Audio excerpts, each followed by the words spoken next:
कुछ बातें ऐसी होती हैं जो कही नहीं, सिर्फ सुनी जाती हैं। डीएनए में हमारी अगली खबर के विश्लेषण में भी कहने के लिए ज्यादा कुछ नहीं।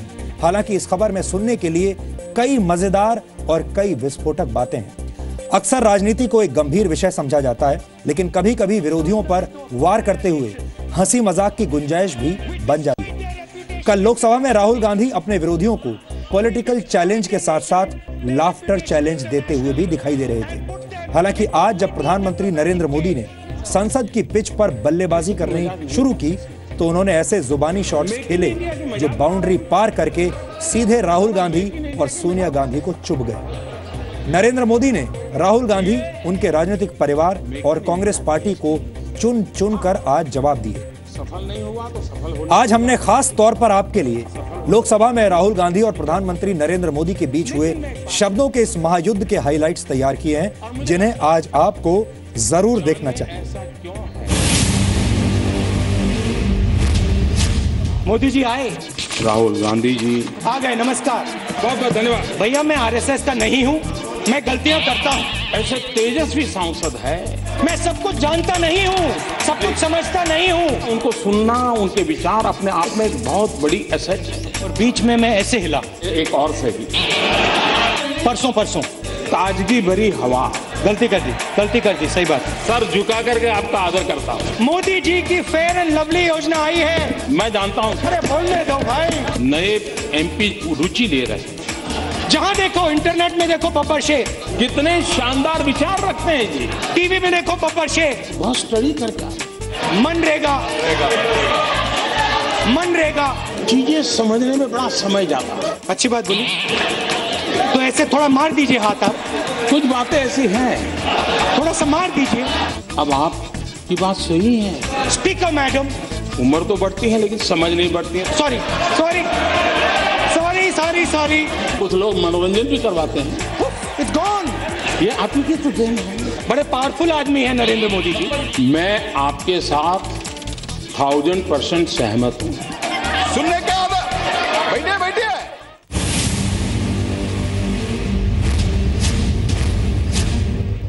जेएनयू में कन्हैया खड़ा होता है, 20 मिनट का भाषण देता है। मैंने भाषण सुना।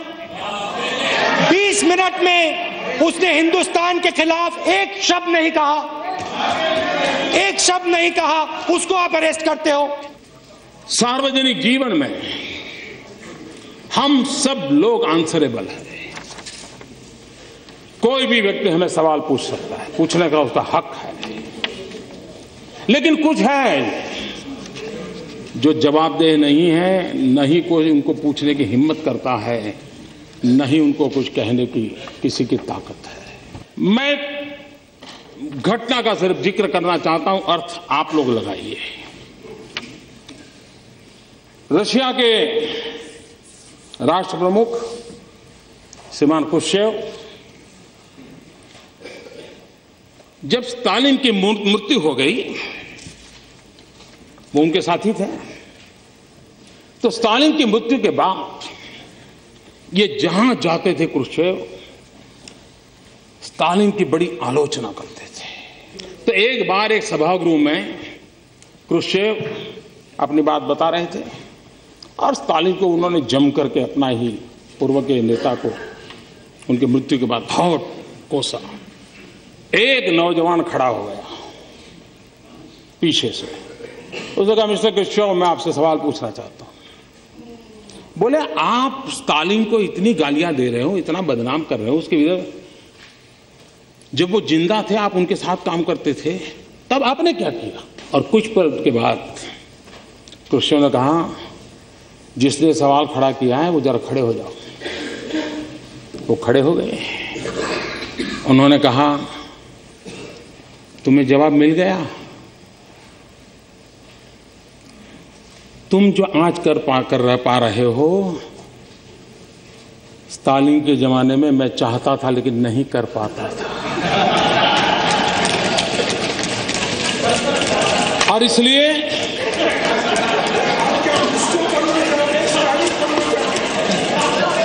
इसको समझने में देर लगेगी, लेकिन इसमें कोई बादाम काम नहीं आएगी। आपको तो शायद थोड़ा समझ आ जाएगा, औरों के लिए मैं नहीं कह सकता। आप जेएनयू और रोहित वेमुला के पीछे क्यों पड़े हैं, मैं आपको बताना चाहता हूं। क्योंकि वो गरीब है, क्योंकि वो कमजोर है, क्योंकि वो दलित है, क्योंकि वो आदिवासी है, और आप चाहते हो कि हिंदुस्तान में गरीब वर्ग, आदिवासी वर्ग आगे ना बढ़े, पीछे का पीछा रहे। ये बात सही है कि आप बड़े सीना तान करके कह सकते हो कि मोदी जी, चुनाव में भाषण करना अलग चीज है, तुम कहते हो गरीबी हटाओगे, लेकिन तुम्हें मालूम नहीं हम कौन है। अरे हमने गरीबी की जड़ें इतनी जमा दी है, इतनी जमा दी है। मोदी तुम उखड़ जाओगे, लेकिन इसे उखाड़ नहीं पाओगे। इस बात का कोई इनकार नहीं करेगा कि इस देश के 7 साल के कार्यकाल में अगर हम गरीबों का भला कर पाए होते तो आज मेरे देश के गरीबों को मिट्टी उठाने के लिए, गड्ढा खोदने के लिए मजबूर नहीं होना पड़ा। He told the Congress president that he had solved the Nagaland problem. And the most important question, where has this accord gone now? Bangladesh सीमा का विवाद सुलझा। आप कह सकते हैं देखो, हमने अगर हमारे कार्यकाल में कर दिया होता तो मोदी तुम्हारा अचीवमेंट कहां होता है, ये तो तुम्हारे लिए हमने छोड़ के गए थे, आप ही की तो देन है। मेक इन इंडिया का बब्बर शेर तैयार किया, काले रंग का बब्बर शेर, उसके अंदर देखो तो घड़ी जैसा चलता है वो। जहां देखो, इंटरनेट में देखो बब्बर शेर, टीवी में देखो बब्बर शेर, मोदी जी का भाषण सुनो बब्बर शेर, स्टेज जल जाता है बब्बर शेर। मेक इन इंडिया की मजाक उड़ा रहे हैं ना, मेक इन इंडिया की मजाक उड़ा रहे हैं। जाने ऐसा क्यों है कि हम लोग अपने देश की इमेज ऐसे बनाते हैं जैसे हम भीख का कटोरा लेकर के निकले हो, और जब हम खुद ऐसा कहते हैं तो दूसरे लोग यही बात और ज्यादा चीख करके कहते हैं और ज्यादा मजबूती से कहते हैं। ये मैं नहीं कह रहा हूं, श्रीमती इंदिरा गांधी कह रही। Listen to Rajnath Singh ji, listen to Advani ji, listen to Sushma Swaraj ji, listen, वो यहां है नहीं मगर मेरा भाषण सुनेंगे। Listen to your MPs, listen to us across the aisle here, we are not your enemies, we don't hate you. पर उपदेश कुशल बहु तेरे, जे आचर ही ते नर न घनेरे। दूसरों को उपदेश देने की कुशलता वाले तो बहुत सारे लोग हैं, परंतु जो खुद वैसा आचरण करे वैसे लोगों की संख्या बहुत कम है। उपदेश सुनता रहा हूं, सलाह सुनता रहा हूं, आलोचना झेलता रहा हूं, आलोचना से ज्यादा आरोप सह रहा हूं, ये सब चल रहा है। और मुझे क्या हुआ है कि 14 साल के काम काफी कुछ मैं इससे जीना सीख चुका हूं, इससे जीना सीख चुका हूं। हमारे देश के सम्मानीय प्रधानमंत्री डॉक्टर मनमोहन सिंह जी अमेरिका में थे। अमेरिका के राष्ट्रपति के साथ उनका बायलैटरल टॉक होना था। देश के सम्मानीय नेता थे। हिंदुस्तान की कैबिनेट, जिसमें फारूक अब्दुल्ला साहब बैठते थे, एंटनी साहब बैठते थे, शरद पवार साहब बैठते थे, इस देश के गणमान्य वरिष्ठ अनुभवी नेता बैठते थे। उस कैबिनेट ने जो निर्णय किया, उस निर्णय को 27 सितंबर 2013 पत्रकार परिषद में फाड़ दिया गया था। ऑर्डिनेंस को फाड़ दिया गया था। अपनों से बड़ों का मान, सम्मान, आदर, मैं बहुत। प्रधानमंत्री यहां खड़े होते हैं, कहते हैं नारेगा जैसी बेकार योजना मैंने कभी नहीं देखी। नारेगा, मनरेगा, मनरेगा, महात्मा गांधी योजना, सावरकर योजना नहीं, महात्मा गांधी योजना। पहले नरेगा और फिर कुछ एक नया ज्ञान हुआ तो फिर वो मनरेगा हुआ। तो ये गरीबों की भलाई के लिए कुछ न कुछ योजनाएं लगातार चलती रही है। मैं जब कहता हूं कि हमारी विफलताओं का स्मारक है, इसका मतलब यही है कि गरीबी न होती तो इस नरेगा या मनरेगा की जरूरत नहीं होती।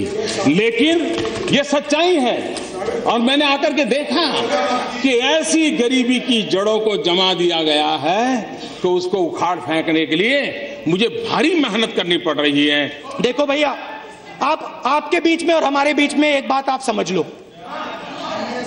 आप लोग सब कुछ जानते हो और आप लोग कभी जिंदगी में गलती नहीं करते हो। हम लोग गलती करते हैं, हम लोगों की सुनते हैं, हम सब कुछ जानते नहीं हैं, हम सीखते हैं। ये फर्क है हम में और आप में। एक तरफ गांधी, दूसरे तरफ सावरकर। अच्छा बोलने दो। सावरकर को आपने फेंक दिया क्या? उठा के फेंक दिया, बाहर कर दिया, क्योंकि अगर आपने किया तो बहुत अच्छा किया। विपक्ष